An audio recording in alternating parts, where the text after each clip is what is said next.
Nous lisons ensemble ce matin dans la deuxième épître de Paul à Timothée. 2 Timothée au chapitre 2. Et je vais lire à partir du verset 20. 2 Timothée 2, à partir du verset 20. Dans une grande maison, il n'y a pas seulement des vases d'or et d'argent, mais il y en a aussi de bois et de terre. Les uns sont des vases d'honneur et les autres sont d'un usage vil. Que personne ne soit d'un usage vil dans la maison du Seigneur. Si donc quelqu'un se conserve pur en s'abstenant de ces choses mauvaises qu'il a annoncées un peu plus haut, etc., des discours vains, des choses qui n'élèvent pas Dieu, si donc quelqu'un se conserve pur en s'abstenant de ces choses, il sera un vase d'honneur, sanctifié, utile à son maître, propre à toute bonne œuvre. Il ajoute au verset 22, en s'adressant à Timothée, « Fuis les passions de la jeunesse et recherche la justice, la foi, l'amour, la paix avec ceux qui invoquent le Seigneur d'un cœur pur. » Fuis les passions. Il y a des choses à fuir si on veut être un vase d'honneur. Il y a des choses à rechercher. Mais il y a des choses aussi à repousser.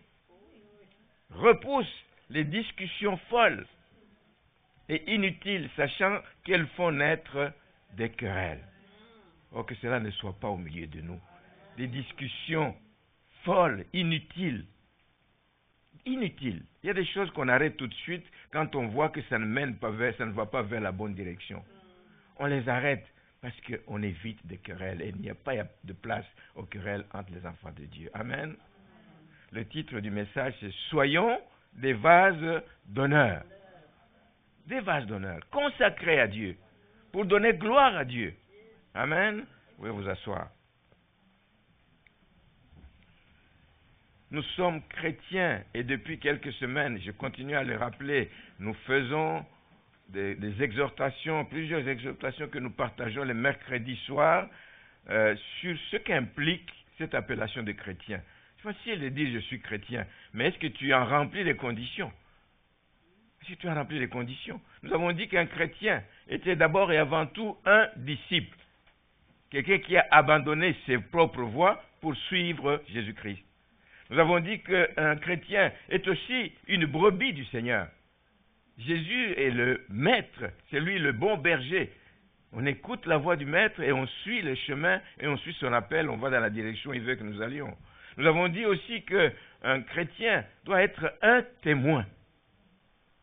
Parlons-nous assez de Christ autour de nous, témoins de Christ. Nous parlons de qui il est, nous parlons de ce que nous avons entendu qu'il a fait, de ce que nous avons même vécu dans nos propres vies qu'il a accompli. Êtes-vous témoin de Christ dans votre vie, partout où vous passez? Nous avons dit qu'un chrétien est un enfant de Dieu, amen, parce que nous sommes entrés dans la famille de Dieu, amen. Nous avons été adoptés, amen, nous sommes co-héritiers avec Christ. Un chrétien est un ambassadeur de Christ. Un ambassadeur, ce n'est pas juste les honneurs, ce n'est pas juste l'argent, les voitures avec des drapeaux. Un ambassadeur, il sait qu'il doit défendre les couleurs du royaume. Du royaume, c'est ça, vous avez compris. De son pays. Il doit défendre. Il y a des choses qu'il ne doit pas dire. Il y a des choses qu'il ne doit pas faire pour ne pas faire honte à son pays. Un chrétien doit être comme ça. Les gens nous regardent, les gens nous observent. Et les ambassadeurs qui sont légers, ils perdent leur poste. Un chrétien est un soldat de Christ. Nous sommes sur une terre où nous vivons des combats et où nous devons faire face aux forces du mal. C'est un soldat de Christ. Nous sommes dans l'armée du Seigneur et il peut nous envoyer à gauche et à droite partout où il y a des besoins. Et nous avons vu aussi la dernière fois qu'un chrétien c'est une pierre vivante qui est dans l'édifice qui est la maison de Dieu, une pierre qui a sa place, une pierre qui ne cogne pas avec les autres parce qu'elle a véritablement sa place dans la maison du Seigneur. Merci Seigneur. Toutes ces explications, vous pouvez les trouver sur le site de l'Église. Ce matin, des textes que nous lisons, nous venons de lire, Paul fait appel à une notion d'un vase. Un chrétien est un vase et nous voulons que ce soit un vase d'honneur, pas un vase à usage vil. Nous sommes comme un contenant dans lequel le Seigneur veut déverser des choses. Nous sommes un contenant, un vase que le Seigneur veut remplir pour faire éclater sa gloire au monde entier. Nous sommes un vase. Et ma prière, soyons des vases d'honneur.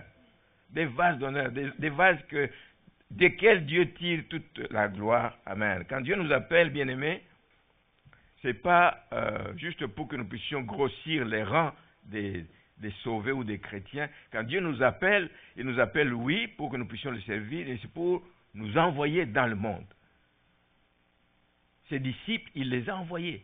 Allez, faites de toutes les nations des disciples. Allez, il les envoie dans le monde. Il ne nous envoie pas avec nos propres capacités qui sont limitées. Et c'est pour ça que beaucoup ne veulent pas aller parce qu'ils disent, moi je ne sais pas faire ceci. Si tu y vas décider, si tu y vas avec un cœur qui veut servir Dieu, le Saint-Esprit viendra à ton aide. Tu ne sais même pas d'où viendront les mots que tu vas dire à telle ou telle personne que tu vas croiser, mais les mots que tu vas dire vont avoir un impact parce que c'est le Saint-Esprit qui va donner l'impact à ces mots. Des mots simples que tu utilises peut-être chaque jour. Nous sommes envoyés dans le monde. Et avant d'envoyer ses disciples, il les a remplis d'une onction spéciale, d'une force d'en haut pour le service. Pour le service. Parce qu'il connaît mieux que nous les défis qui sont liés au ministère. Ah oui. Même ceux qui partent pour évangéliser, il y a des défis qui les attendent.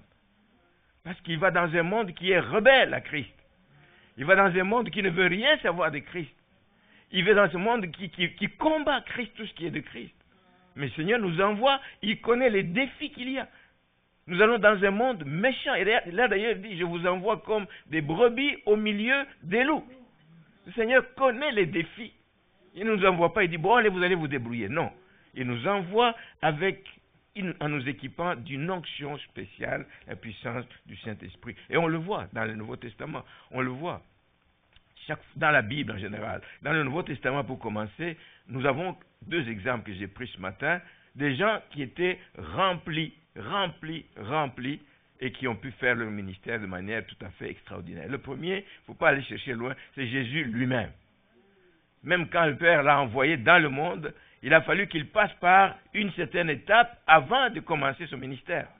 Il a été baptisé, alors qu'il n'avait pas péché, il a été baptisé pour donner l'exemple, mais il fut ensuite rempli du Saint-Esprit pour commencer son ministère. Cela est dit dans Luc, au chapitre 3, le verset 22. C'était après le baptême de Jean-Baptiste. Il dit, le Saint-Esprit descendit sur Jésus, sous une forme corporelle, comme une colombe, et une voix fit entendre du ciel ces paroles, tu es mon fils bien-aimé, en toi j'ai mis toute mon affection, toute ma confiance. En toi j'ai mis. Et Jésus avait environ 30 ans lorsqu'il commença son ministère. Rempli du Saint-Esprit, ensuite il a commencé son ministère. Jésus. Les humains alors, qu'est-ce que ça nous prend? Rien d'autre que ça. Suivons l'exemple de Jésus-Christ. Nous ne pouvons pas aller avec nos propres forces. Nous serons limités. Nous allons nous décourager vite.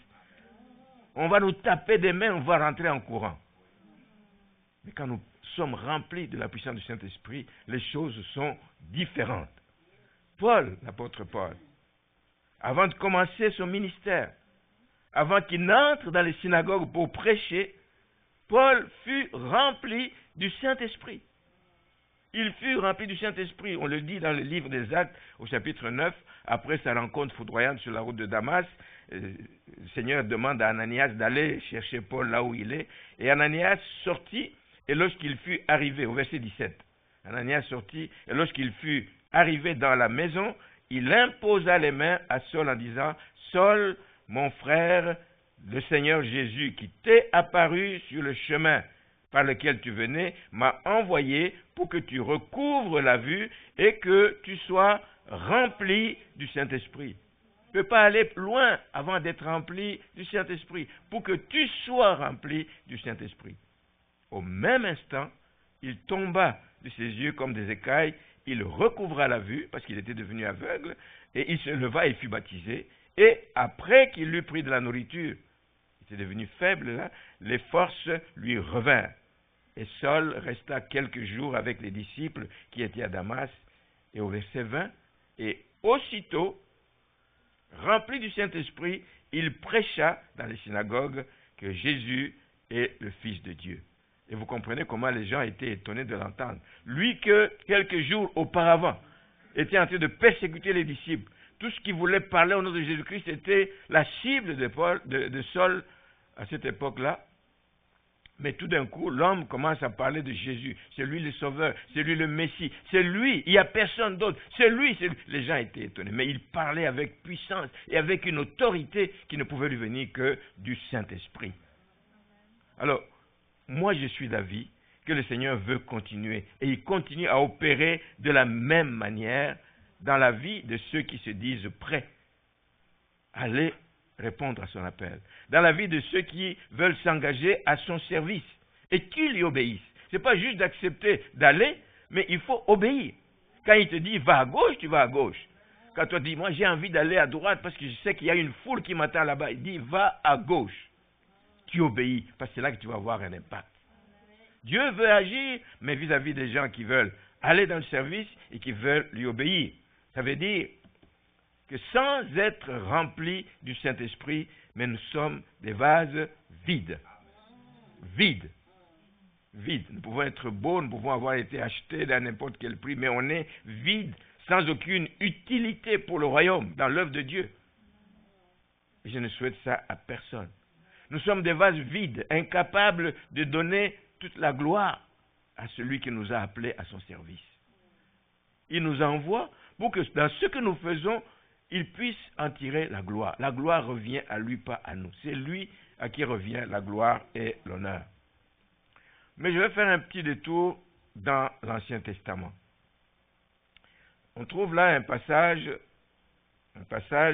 qui montre que, à l'époque, donc tous les objets qui devaient servir, des ustensiles, et tous les objets qui devaient servir pour le culte, évidemment, ainsi que toutes les personnes qui étaient appelés au sacerdoce devaient être oints.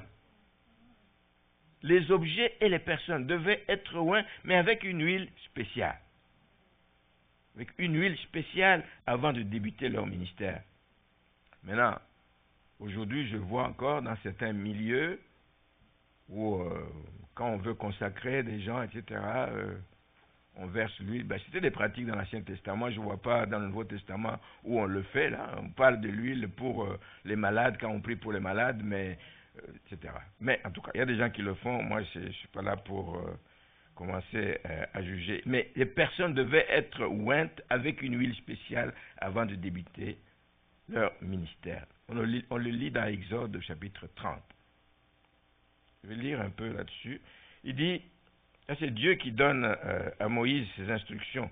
Il dit, tu en oindras, avec cette huile-là, tu en oindras la tente d'assignation, je vous ai dit, l'arche du témoignage, la table et tous ses ustensiles, le chandelier et ses ustensiles, l'autel des parfums, l'autel des holocaustes et tous ses ustensiles, la cuve avec sa base.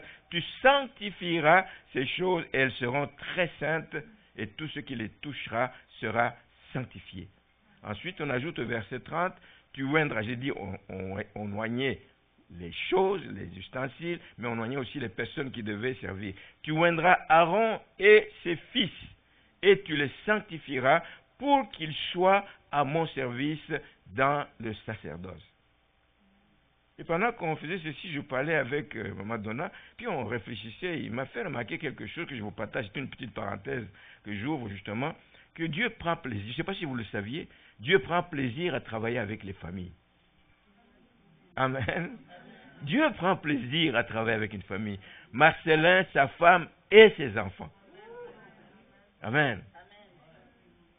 Dieu prend plaisir à travailler avec les familles. Alors nous puissions, donc pour le cas de Moïse, c'était Moïse qui était appelé Il était appelé, il est considéré comme le législateur, comme un enseignant pour les autres. C'est à lui à qui les lois ont été données. Moïse a travaillé, pas seul, il a travaillé avec Aaron, parce qu'il se sous-estimait. Dieu dit non, je t'envoie ton frère Aaron, etc. Il a été choisi pour être souverain sacrificateur.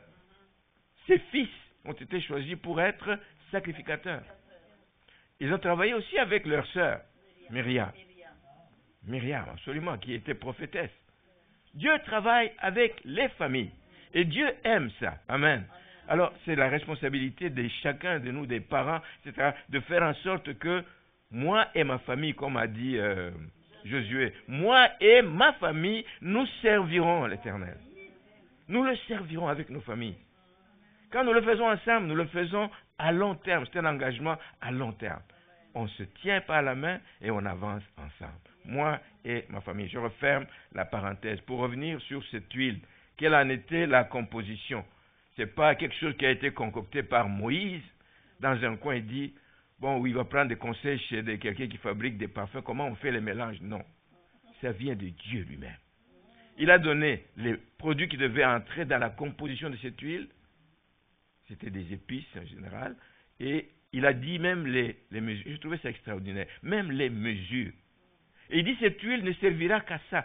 Personne ne peut aller la fabriquer pour commencer à utiliser ça pour un autre usage. Nous le lisons dans Exode toujours, chapitre 30, le verset 22.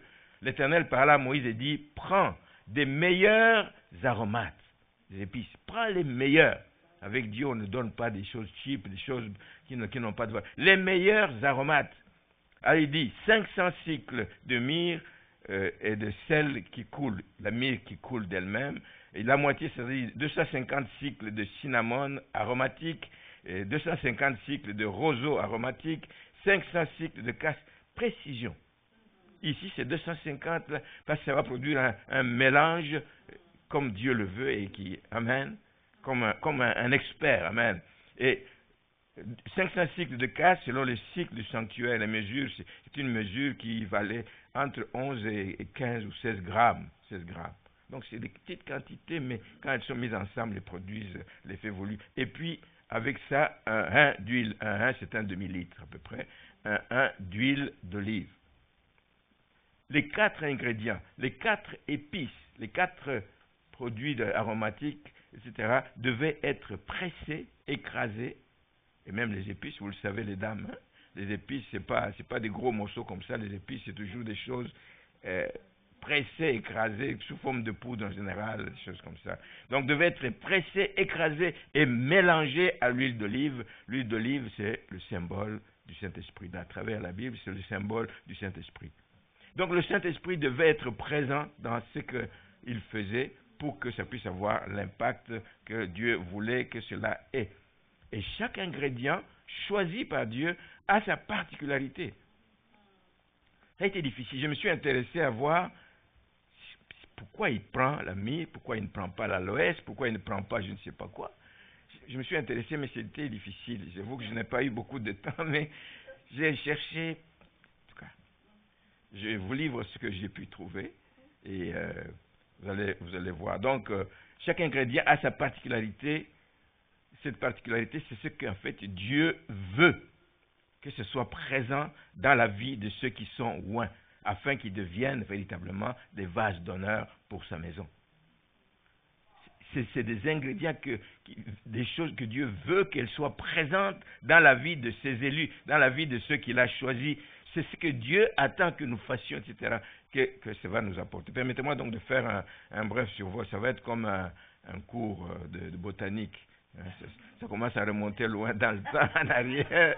Alors, je suis allé fouiller pour voir. La myrrhe, c'est quoi, etc. La myrrhe, c'est une épice, etc. On dit qu'elle faisait partie des trésors apportés par les mages. Vous savez, quand les mages sont venus voir l'enfant Jésus qui est né, ils sont venus avec des cadeaux. Ils sont venus dans Matthieu 2, ils entrèrent dans la maison, virent le petit enfant avec Marie, se prosternèrent et l'adorèrent. Ils lui ouvrirent ensuite leur trésor et ils lui offrirent en présent de l'or. L'or, c'est pour les rois. L'or, ça représente la royauté de Jésus-Christ. Il présente de l'or, il lui présente de l'encens. L'encens qui fait allusion à la divinité. C'est un enfant, mais il est Dieu. fait enfant, donc a fait appel à sa divinité. Et la troisième, c'est la myrrhe. La myrrhe qui fait allusion à son humanité. Une humanité. Et nous allons voir que non seulement c'est l'humanité, quand on parle de l'humanité, on parle de la douleur, on parle de la mort aussi. Donc c'était symbolique et ça représentait beaucoup de choses. Alors la myrrhe, ici, justement, elle revient, on le voit quand je dis que ça fait allusion à la mort, ça revient, j'en ai déjà parlé dernièrement ici quand je parlais de Nicodème, dans Jean chapitre 19, que Nicodème est allé quand on a descendu Jésus de la croix pour l'enterrer. Il est allé avec des aromates, comme c'est la coutume d'ensevelir les Juifs. Et il a amené, parmi les choses qu'il a amenées, il a amené 100 livres de myrrhe et d'aloès, et avec lesquels ils ont donc enveloppé Jésus et ils l'ont embaumé. Donc la myrrhe évoque les souffrances. La myrrhe évoque même la mort auquel Jésus allait être soumis. Et moi je pense que c'est la même chose pour nous bien-aimés. Avec l'appel qu'il y a sur nos vies, si nous ne mourrons pas à nous-mêmes, si nous y allons avec nos propres capacités, avec notre ego, comme je le veux, comme je l'entends, nous n'aurons pas à voir l'effet escompté. Nous devons mourir à nous-mêmes. Nous devons mourir à nos propres projets. Que nos projets soient les projets de Dieu. La Bible dit dans le livre des Proverbes qu'il y a beaucoup de projets dans le cœur de l'homme. Seul le dessein de Dieu s'accomplit. Nous devons donc mourir à nos projets, que nos projets soient soumis à la volonté de Dieu. Nous sommes appelés à mourir nous-mêmes. Non seulement à mourir, mais nous sommes aussi exposés aux épreuves. La vie chrétienne est exempte d'épreuves, je ne la connais pas. Il n'y a que des épreuves parce que c'est l'ennemi qui veut nous arrêter, c'est l'ennemi qui veut que nous n'avancions pas. Donc la myrrhe va représenter des choses qui vont être présentes dans la vie des enfants de Dieu, les épreuves, et la mort peut arriver. Et ici, il faut aussi mourir à soi-même. Mourir à nos projets, mourir à nos façons de penser. Moi, c'est comme ça que je pense. Non, qu'est-ce que Dieu pense de cette situation? C'est ce que tu dois suivre. Mourir à nos pensées. Mourir, c'est aussi se laisser façonner comme un vase dans les mains du potier. Ce n'est pas le vase qui détermine. Le papa de Cédric a apporté déjà un message ici. Il nous a fait voyager dans le passage de Jérémie, comment il est allé voir comment on fait le travail sur la tour, là, etc. Donc, nous devons être malléables entre les mains du Seigneur, accepter d'être façonnés entre les mains du potier. Et c'est la seule façon, si nous voulons que nos vies puissent dégager une odeur agréable à Dieu. Voici pour la myrrhe. Dans le verset 22, Paul appelle, le verset 22 de 2 Timothée, Paul appelle Timothée à fuir, je l'ai dit, j'ai insisté là-dessus, fuir tout ce qui le met à risque. L'égoïsme, c'est mourir à soi. Fuir tout ce qui le met, l'égoïsme, les passions de la jeunesse, les plaisirs malsains, l'arrogance et bien des choses. Fuis ces choses. Si tu veux être un parfum de bonne odeur à Dieu, fuis ces choses. Si tu veux être un vase d'honneur, fuis ces choses. Fuis ces choses. Repousse tout ce qui peut entraîner des querelles, je l'ai dit. Mais il dit, recherche plutôt des choses qui t'approchent de Dieu, des choses qui font la joie de Dieu. Recherche ce qui lui permet de manifester les vraies marques du chrétien. On n'est pas chrétien seulement à l'église, on est chrétien sur la rue, on est chrétien au travail. Il faut que les gens sachent, ils disent, lui, il est différent de nous. Je ne sais pas qui me parlait dernièrement. Ah non, c'est l'ami de Bianca, oui, c'est ça. Delphine. Il a observé Bianca. Ils sont dans la même école. Delphine est venue ici dimanche passé, et puis mercredi, elle était ici. Il disait, mais j'observais Bianca, puis un jour, je suis allé voir. Je l'observais, je voyais qu'elle est toujours souriante. Pas qu'elle ne vit pas des choses difficiles. Peut-être qu'elle peut vivre des choses difficiles avec ses parents, peut-être qu'elle peut vivre des choses difficiles avec un ami, mais elle est toujours souriante. Il dit, mais comment ça se fait que toi, tu n'as jamais tu n'es pas soucieux, comment ça se fait, explique-moi. Elle lui a dit que je suis chrétienne, en tout cas, elle lui a expliqué tout et tout. Alors, elle était contente parce qu'elle aussi était chrétienne et puis elle se sentait comme seule dans l'école. Alors mais là, elle était contente de trouver quelqu'un d'autre. Nous sommes appelés à ce que les gens autour de nous voient que nous sommes chrétiens, que ça leur donne le goût de venir au Seigneur. Rechercher ce qui nous permet de manifester les vraies marques d'un chrétien. Le deuxième ingrédient, c'est le cinnamon ou la cannelle. On connaît souvent le nom de cannelle. C'est la cannelle. La cannelle, vous savez, c'est un doux parfum. Un doux parfum. On met ça dans des friandises, dans des gâteaux, dans je ne sais pas quoi. Hein? Dans des crêpes. Alors, tout ça va sortir ici. Hein? Même, un moment donné, elle me disait l'autre jour qu'il y a une amie à elle qui lui a donné un truc. Il dit, mais quand tu as fait de la friture dans la maison, que ça sent l'huile ou des trucs comme ça, il dit, mets de la cannelle. Et elle dit, pas juste, elle chauffe ça dans une casserole et puis ça dégage. Mais l'autre lui a dit, mets quelques gouttes sur une plaque chaude. Là. On apprend toujours. Donc, la cannelle, justement, et la cinnamon ici, sont connus pour la douceur de leur parfum. Et on a besoin, absolument, on a besoin, pour être un vase d'honneur, on a besoin de dégager, de refléter la douceur dans notre nouvelle vie d'enfant de Dieu. On en a besoin. Bien-aimé, tu ne peux pas réussir dans cette mission si tu n'as pas ce caractère de douceur, qui est d'ailleurs un des fruits de l'esprit. La douceur fait partie du fruit de l'esprit. Le livre des Proverbes 16, verset 21 nous dit que la douceur augmente le savoir. Ça, je suis resté réfléchir. La douceur augmente le savoir et est porteuse de bénédiction. Il dit, la douceur est particulièrement importante, et je crois que c'est vrai, parce que c'est elle, par la douceur, qu'on arrive à toucher l'humanité perdue. Ce n'est pas en allant taper dessus, tu es pécheur, viens à Jésus. C'est pas la douceur. Une approche douce que nous arrivons à gagner des âmes à Christ. La Bible nous le dit dans Philippiens chapitre 4, verset 5, que votre douceur soit connue de tous les hommes, ceux que vous aimez et ceux qui vous ont fait du mal. Que votre douceur soit connue de tous les hommes. C'est comme ça que vous allez les gagner. Colossiens 3,12, ainsi donc comme des élus de Dieu, saints et bien-aimés, revêtez-vous d'entrailles de miséricorde, de bonté, d'humilité, de douceur et de patience. La douceur et la patience sont absolument indispensables dans le travail auquel le Seigneur nous appelle. Nous, on veut aller vers quelqu'un, viens à Christ, tu veux que demain, il donne sa vie au Seigneur. Et même quand il a fait la prière de repentance, qu'il a changé, tu veux que demain, il soit blanc comme neige à tes yeux, qu'il ne commette plus d'erreurs. Il y a un cheminement. L'aide du Saint-Esprit fait le travail dans la vie d'une telle personne. Donnons le temps au temps. Prions pour la personne. Quand nous voyons encore des faiblesses, exhortons-le avec douceur, avec amour et avec patience. Troisième ingrédient, le temps avance. Le roseau. Le roseau, c'est un roseau aromatisé. Mais ce qu'il y a de particulier, c'est dans la racine qu'il y a cette bonne odeur. Donc quand on le coupe, quand on le retire, on écrase, on doit écraser, comme j'ai dit tout à l'heure, on doit écraser, et c'est là que ça dégage évidemment une odeur unique et spéciale et très appréciée. Et la même chose pour nous, pour être un vase d'honneur, nous devons accepter que le Seigneur nous façonne.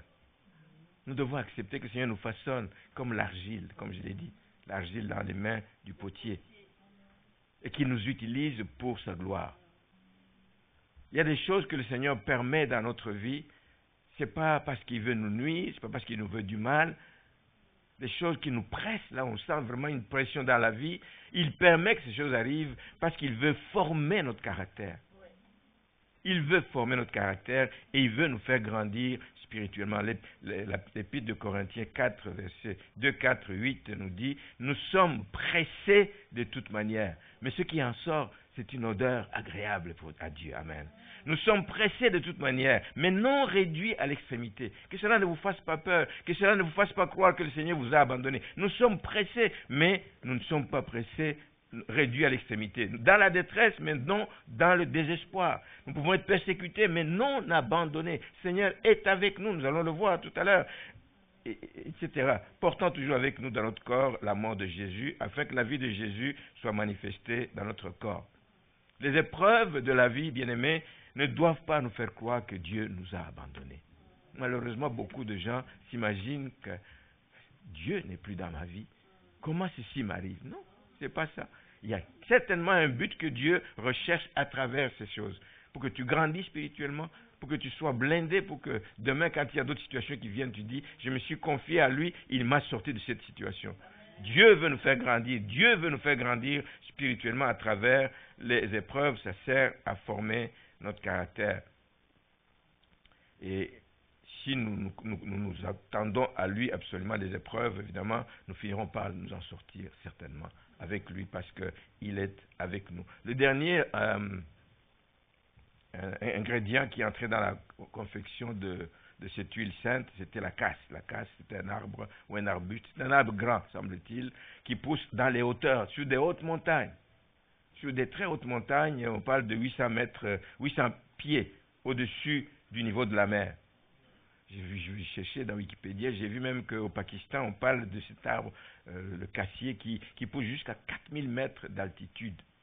C'est haut, c'est haut. Qu'est-ce que ça nous dit?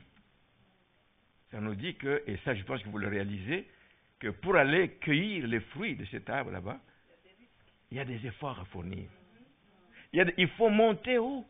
Vous ne pouvez pas avoir ce fruit qui a ce bon parfum, vous ne pouvez pas l'avoir sans monter très haut pour aller le cueillir. Il y a un message spirituel. Il y a un message spirituel.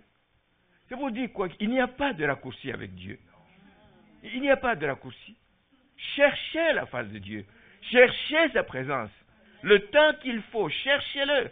Vous ne comprenez pas ce qui vous arrive, cherchez-le. Cherchez-le. Il n'y a pas de raccourci.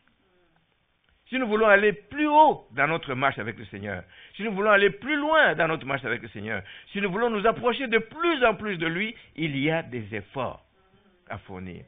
Il y a des efforts à fournir.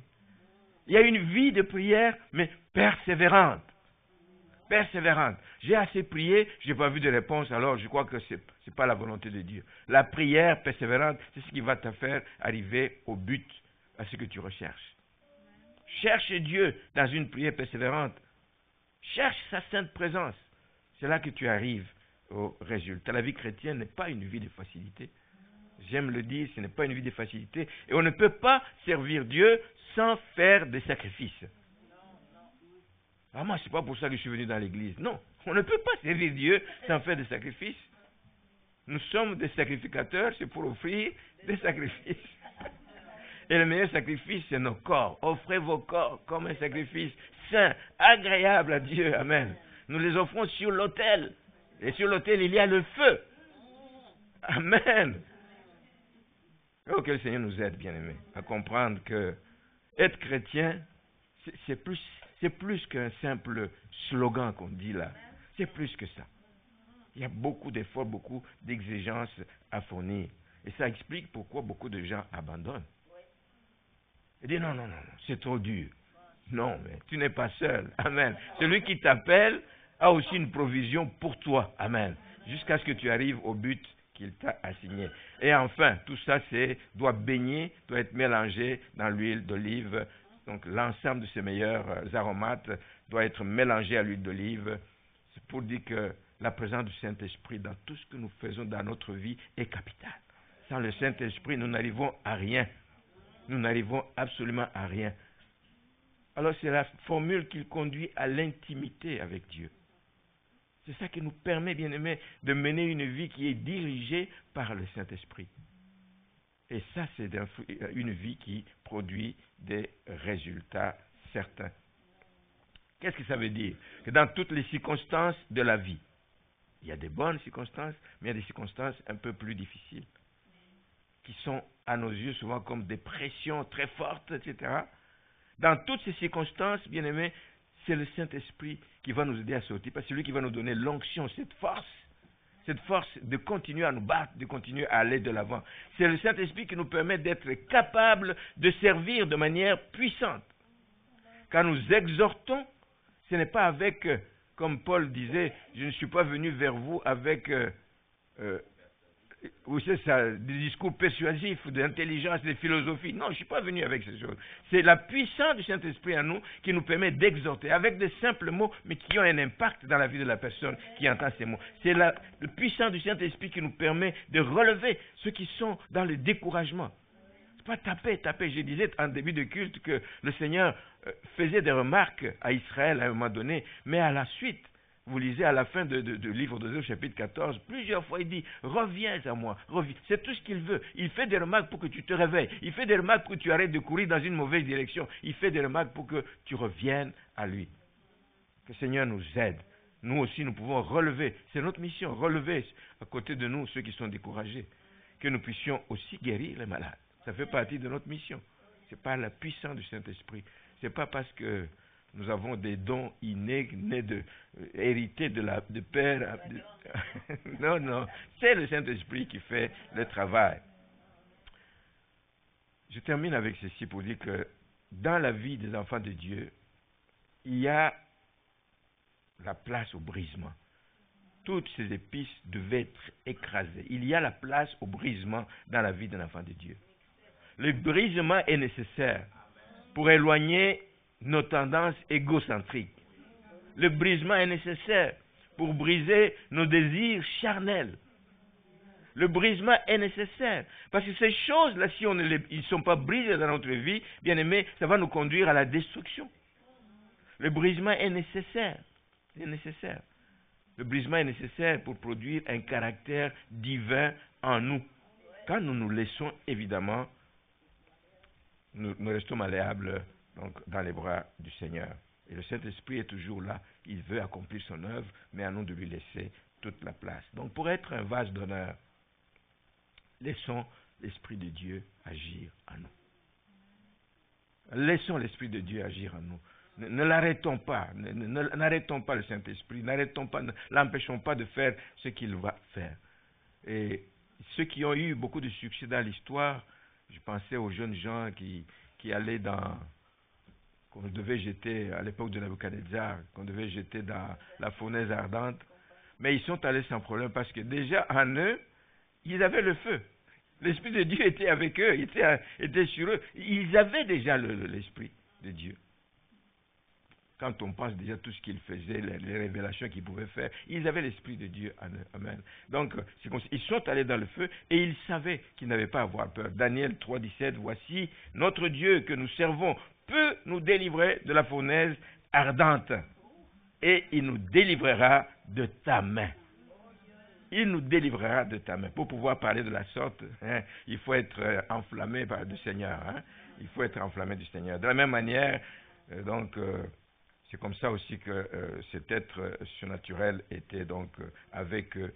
C'est le Seigneur qui était avec eux, en fait, dans la fournaise. On a dit, quand le roi est allé voir, il dit, mais on a jeté 3 personnes, mais il y a une 4e. Ah! Alléluia! Alléluia! Merci Seigneur. Nous aussi, bien-aimés, nous pouvons vivre des choses difficiles, mais le Seigneur sera avec nous dans le feu. Il sera avec nous dans le feu de l'affliction pour nous délivrer. Paul a passé aussi des choses très difficiles, mais très difficiles. Lisez l'histoire dans le livre des Actes des Apôtres, vous allez vous rendre compte qu'il a enduré toutes sortes de souffrances dans ce ministère. On l'a jeté en prison, on l'a flagellé, on l'a lapidé, il a connu des naufrages, et même quand il sortait de l'île de Malte, comme pour l'achever, là, un serpent venimeux est venu le piquer. Ils viennent d'échapper à une catastrophe et le serpent, et les gens étaient contents et disent, ah, ça c'est un pécheur, c'est un pécheur. Pour que le serpent, ils viennent d'échapper à une catastrophe et le serpent l'attendait ici pour le piquer. Ils disent, mais il a juste fait ça. Amen. L'Esprit de Dieu avec lui nous permet d'éloigner toutes les attaques de toutes les formes que l'ennemi peut nous envoyer. Alléluia. C'est pour ça que Paul a été capable de dire que les souffrances du temps présent, celles que nous pouvons vivre, n'ont rien de comparable à ce qui nous attend. Alléluia. La gloire qui nous attend dans les jours, dans les années à venir. Alors, comme des vases d'honneur, bien-aimés, vivons de manière à donner gloire à Dieu et dans tout ce que nous faisons. Et c'est la seule puissance donc, qui va nous permettre donc d'y arriver. C'est le Saint-Esprit. C'est le Saint-Esprit. Et j'ai dit, quand je préparais, ça fait déjà quelques temps, si je sens beaucoup le besoin de parler de la gloire de Dieu et je pense que ça va être ça, le thème qui va nous diriger, que tous les prédicateurs d'ici se préparent pour l'année prochaine. Donner gloire à Dieu devrait être notre thème pour l'année prochaine. Donner gloire à Dieu. Nous allons en parler tout au long de l'année et que le Seigneur nous aide vraiment à comprendre la nécessité et nous allons élaborer là-dessus. Que le Seigneur vous bénisse. Amen.